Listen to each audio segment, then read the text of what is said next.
दोस्तों, स्वागत है आप सभी का हमारे अपने YouTube चैनल पर। आज हम बात करने वाले हैं एक बहुत ही महत्वपूर्ण टॉपिक राजस्थान का एकीकरण पर। तो इसमें हम देखते हैं, सबसे पहले हम बात करते हैं, एक प्लान था डिक्की बर्ड प्लान, या इसी को बोलते हैं 3 जून प्लान। डिक्की बर्ड प्लान या फिर 3 जून प्लान, या इसी को बोलते हैं माउंटबेटन योजना। तो माउंटबेटन योजना के आधार पर हमारे देश का बंटवारा होता है। जैसे ही माउंटबेटन योजना बनती है तो उस योजना के आधार पर हमारे देश का बंटवारा होता है, और इस बंटवारे के परिणाम स्वरूप दो देश अस्तित्व में आते हैं, यानी दो देश बनते हैं। एक बनता है भारत और दूसरा बनता है पाकिस्तान। यानी अंग्रेजों ने रियासतों को ये आज़ादी दे दी थी कि रियासतें चाहे तो भारत के साथ या फिर पाकिस्तान के साथ अपना विलय कर सकती है। यानी जितनी भी रियासतें हैं वो चाहे तो भारत के साथ या फिर पाकिस्तान के साथ अपना विलय कर सकती है, या फिर चाहे तो अपना स्वतंत्र अस्तित्व बनाए रख सकती है। 5 जुलाई 1947 को 5 जुलाई 1947 को भारत सरकार के द्वारा एक विभाग की स्थापना की जाती है। यानी 5 जुलाई 1947 को एक विभाग, रियासती विभाग की स्थापना की जाती है, और इस रियासती विभाग का जो अध्यक्ष है वो सरदार वल्लभ भाई पटेल को, यानी रियासती विभाग का जो अध्यक्ष है वो सरदार वल्लभ भाई पटेल को बनाया जाता है, और इस रियासती विभाग का जो सचिव है वो वीपी मेनन को बनाया जाता है।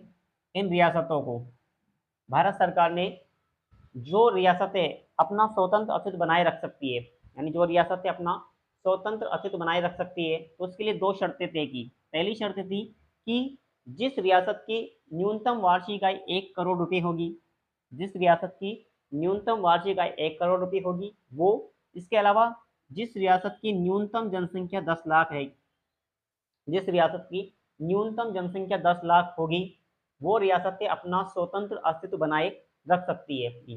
राजस्थान में 4 रियासतें ऐसी थी जिनको हम जीवीय रियासतों के नाम से जानते हैं। यानी ये 4 रियासतें थी जो अपना स्वतंत्र अस्तित्व बनाए रख सकती थी, क्योंकि इन रियासतों की जो न्यूनतम वार्षिक आय थी वो 1 करोड़ रुपये से ज़्यादा थी। इसके अलावा इनकी जो जनसंख्या थी वो भी 10 लाख से ज़्यादा थी। तो इसमें 4 रियासतें थी। एक तो थी जयपुर रियासत, इसके अलावा दूसरी थी जोधपुर, तीसरी थी बीकानेर और चौथी थी उदयपुर। तो ये 4 रियासतें हैं, जयपुर, जोधपुर, बीकानेर और उदयपुर, जिनको जीवीय रियासतों के नाम से जानते हैं।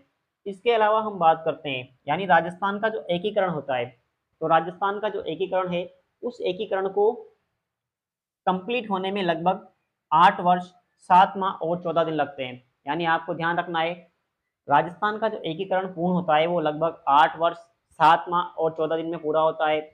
इसके अलावा राजस्थान का जो एकीकरण है वो 7 चरणों में कंप्लीट होता है, यानी 7 चरणों में हमारा राजस्थान जो है बन के कंप्लीट होता है।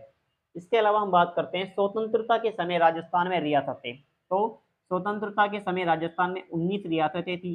यानी जब हमारा देश आज़ाद हुआ तो उस समय राजस्थान में 19 रियासतें थी।